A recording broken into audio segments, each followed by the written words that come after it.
Hello everyone. This week you are being asked to come up with pairs of hypotheses.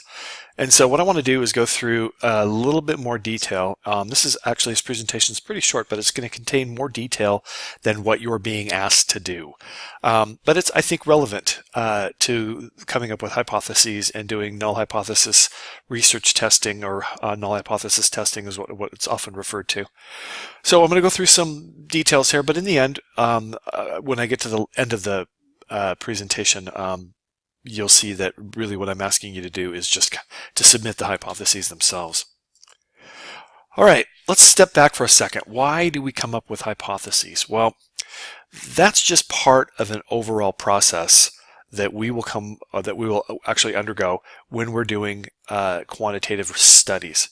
And the quantitative study, what it really starts with a question. We might have a question about some phenomenon, or about how two different items relate, or the impact of one item on another. So we really start with that question. And when we start to consider that question, the next step we're going to look at is going to be, what are the variables that we're actually thinking about? I used an example, I think last week, of there being a correlation between the amount of time that a student studied and his or her final score on an exam, on a key exam. So when we're thinking about that, we're thinking about, what's the question? Well, the question is, if they study more, do they get a better result?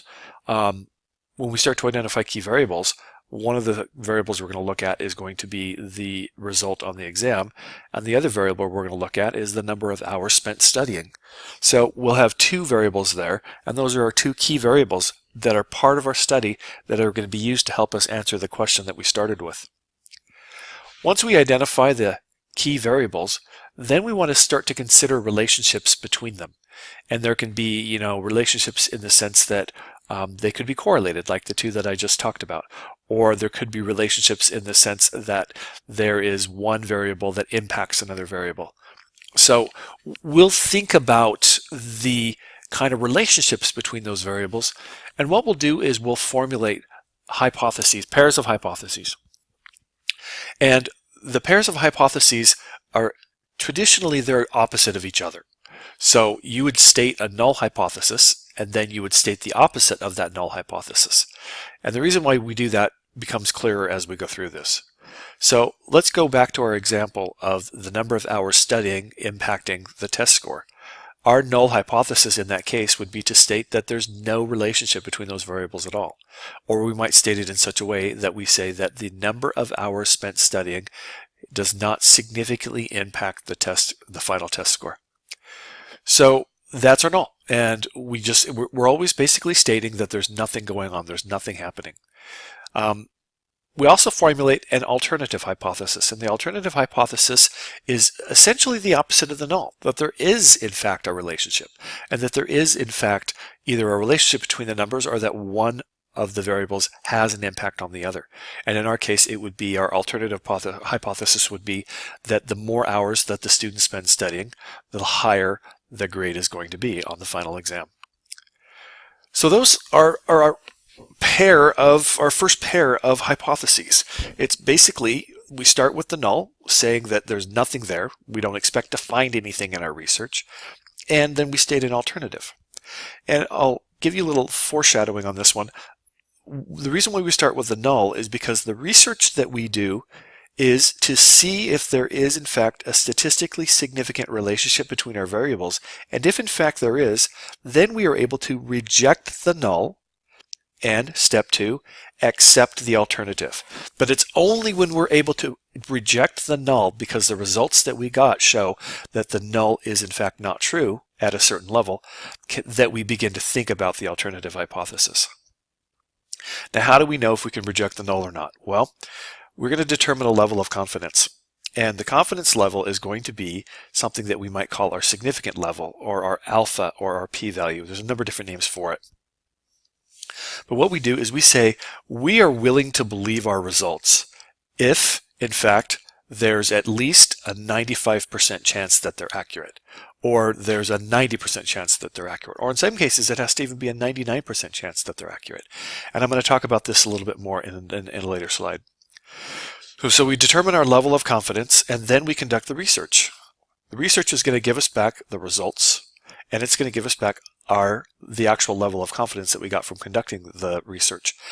And if our level of confidence, if the research exceeds our level of confidence, then we can say that we can reject our null hypothesis. And then we can also accept the alternative hypothesis. So it's kind of a two-step project. If you can reject the null, you can accept the alternative, assuming they're worded or phrased the way that they should be. If we do not exceed our confidence level, then the problem there is that we are not able to reject the null. And if we're not able to reject the null, well, then we can't. We're not going to accept the null. We never accept the null. The only thing we ever do with the null hypothesis is to reject it or fail to reject it. So it's just those two options. So let's use an example. That was a whole lot of words. Let's use an example. And the example we're going to use is going to have to do with puppies, which probably you could have figured out there was going to be something to do with puppies in this from the first screen. So the research question we have is, what is the impact of exposure to puppies on the self-reported stress levels of doctoral students? So assume that we've got a group that's going to spend 30 minutes with a collection of puppies, and we're going to ask you to self-report your stress level using an instrument that rates it from a level of 1 to 10. And we'll do the same thing for a group that doesn't have any exposure to the puppies. So we're going to try to see if there's a difference between those two groups. So our research question is, do puppies basically lower stress? That's the simplest way to put it. Our variables, we have two variables. One is the self-reported stress level and the exposure to puppies. So the exposure to puppies is basically a categorical. You either did or didn't get exposure to puppies, so that's easy. And the self-reported stress level is going to be tracked on a scale of 1 to 10. We'll calculate a mean for that, and we'll use that mean as that variable. So in this case, the exposure to puppies is impacting the level of stress. That's what we want to try to find out. And so we're going to have the identification of two variables, those two variables. One of them is going to be independent and the other one's going to be dependent. And what does that mean? The independent variable is typically the one that is doing the action to the other variable. So in this case, we are thinking that exposure to puppies is going to be lowering stress. So the exposure variable is doing something to the stress variable. So the exposure variable is the independent variable. And the stress variable is having something done to it by the other variable, so it becomes the dependent variable. So in that case, we have exposure and we have stress. One is independent, the other is dependent, and you can see why they are set up as they are. So we've got our variables, and now we're going to come up with our hypothesis. Our first hypothesis is going to be the null hypothesis. The null hypothesis basically states that the independent variable has no impact on a relationship to the dependent variable. And in this case, exposure to puppies has no impact on the self-reported level of stress. The alternative hypothesis, again, is going to be basically the opposite of that. The independent variable is impacting the dependent variable in a consistent and statistically significant way. And so in our case, it would be exposure to puppies is lowering the self-reported level of stress. Getting back to this idea of the alpha, okay, we can never be 100% sure in inferential analysis simply because we're not dealing with full populations. When we're dealing with full populations, we have a lot more confidence, but when we're not dealing with full populations, we can never be 100% sure. So what we do is we set a level of confidence that we are willing to accept. Oftentimes, and that's called our alpha. Oftentimes that is basically, I want 95% confidence. I want 95% of the time I want to be sure of my results. And that means I'm willing to accept a chance of 5% that the results that I got really don't mean anything, that they were purely by chance and they don't really signify anything that is significant. The 0.05 alpha or the 0.05 p-value is probably the most common in the social sciences. It's the one that's used the most. In the hard sciences, chemistry and biosciences and the like, generally you're going to use a p-value or an alpha that is a lot smaller because you have a very greater need to be more exact. But in social sciences, typically we will accept a 5% chance that our results are not meaningful.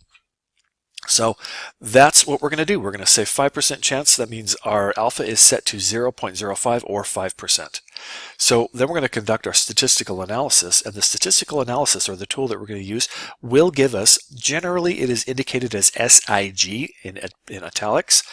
It gives us that value. It's just the same. It's just what the statistical software is calling it. It's the same thing as the alpha or the p-value. And so what we'll do is we'll use that value when we run our statistical analysis, and we'll look at it.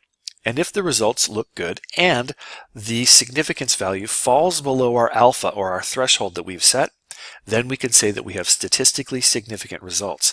That allows us to reject the null hypothesis because we can say with a 95% level of confidence that the results we have are significant and they're meaningful. You, the researcher, are the one who decides the alpha. As you conduct your own quantitative analysis, you will determine how precise and how exact you need your results to be for you to accept that they are meaningful.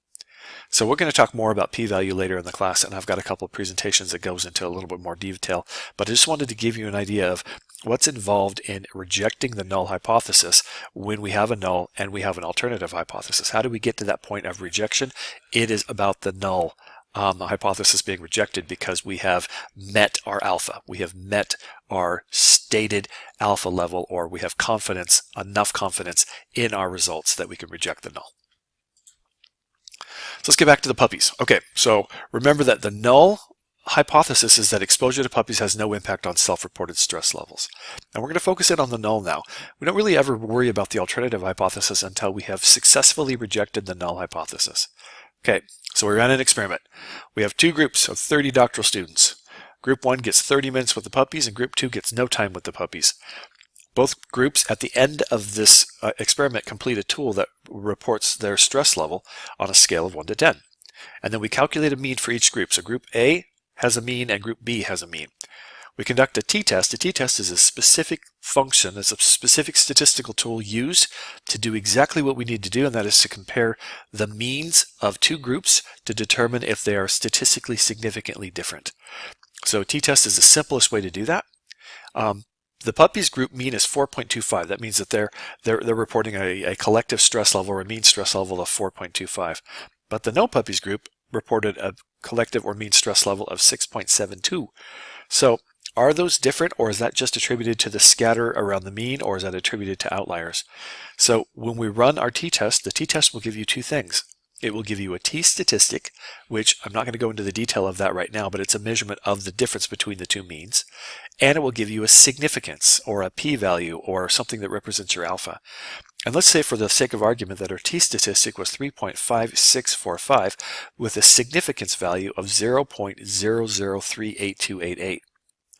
Well, if you look at that significant value, and we'll do that on the next slide, if you look at that significant value, we set our alpha to be 0.05, which means anything that dropped below 0.05 was going to be good enough for us that we were going to have a level of confidence that was favorable. If it got beyond 5%, then it was going to be not good enough. It was going to be, there's too much chance that the results that were reached were meaningless. But we dropped way below 5%. In fact, we came in at less than 1%. We came in at 0.38288%. So that beats our alpha, and that means that the t-statistic that we got is a statistically significant t-statistic based on the data that we used. That means there's a very, very small chance that we got the results purely by chance. And it means that we can reject the null hypothesis. And I'm not really shouting reject the null hypothesis on this slide. I just want you to remember that terminology because it's a terminology, it's a piece of terminology that people get wrong a lot. We never accept the null hypothesis. We never prove the null hypothesis. What we do is one of two things. We either reject the null hypothesis, which is what we're doing in this case, or we fail to reject the null hypothesis, which we'll do on the next slide that I'll show you. But just keep that terminology in mind. You'll read it a lot in quantitative studies. So we can accept the alternative hypothesis. If we've rejected the null, we can accept the alternative. So it's as simple as that. All your work really goes into rejecting that null, getting that null out of the way. If you could get the null hypothesis out of the way, what's left but the alternative hypothesis? And our hypothesis, our alternative hypothesis, stated very simply, is puppies lower stress. But what if our results were different? What if we got a t-statistic of 1.2245 with a significance of 0.38288? Our alpha was 0.05, meaning that we were willing to accept a 5% chance that our results were purely by chance, but that value came back at 38.2%. Actually 38.3 if you were to round up. That's far higher than our alpha. That means there's a 38% chance that we got our results purely by chance. And that's just too high. We can't have a lot of confidence in that result. So that means that we fail to reject the null hypothesis. We cannot reject the null hypothesis. And we subsequently cannot accept the alternative hypothesis. And so we can't say that our results showed that puppies lower stress. We don't say that puppies don't lower stress. That would be incorrect. We just simply say we cannot say that puppies lower stress based on this particular experiment. Okay, but a little bit more on the significance or the p-value. Most of your statistical tests, especially most of the tests we'll be looking at this quarter, will give you a p-value. It means something different on each test, but ultimately what it comes down to is the level of confidence you can have in the results that you got from conducting your test. It gives you the opportunity to decide if you've got enough evidence that you can reject the null hypothesis. Of course, the null hypothesis gets rejected if your p-value meets the alpha threshold that you, the researcher, set for yourself. And so can you reject the null? And if you can reject the null, can you then accept the alternative? It's an important subtle point, and I'm not sure how relevant it is at this point, but if you are not able to reject the null hypothesis, you never accept the null hypothesis. Remember what I said, you either reject the null hypothesis or you fail to reject the null hypothesis, but both of those are different than accepting the null hypothesis, which is something we really never do. Failure to reject or rejecting the null hypothesis is a much more narrowly focused process than actually accepting the null hypothesis as being true. So you'll never hear somebody say we accept the null hypothesis. They either reject it or they fail to reject it. For this week, you were to put together 3 sets of hypotheses, one null and three pairs of null and alternative hypotheses. Hopefully this presentation makes that a little bit clearer. Think first about the variables that you want to compare. And remember, this is quantitative. So if you're doing quantitative, you've got to have some quantity or some numeric values that you're going to be looking at. Don't make the mistake of trying to include really qualitative variables in a quantitative comparison, because it will be, you're going to have to do one of 2 things. You're going to have to either change out your methodology and make it qualitative, or you're going to have to come up with some way of quantifying your qualitative variables in some way that they can actually be put into a statistical test and used in a quantitative study. Let me know if you have any questions. I will be around for the remainder of the week and the weekend.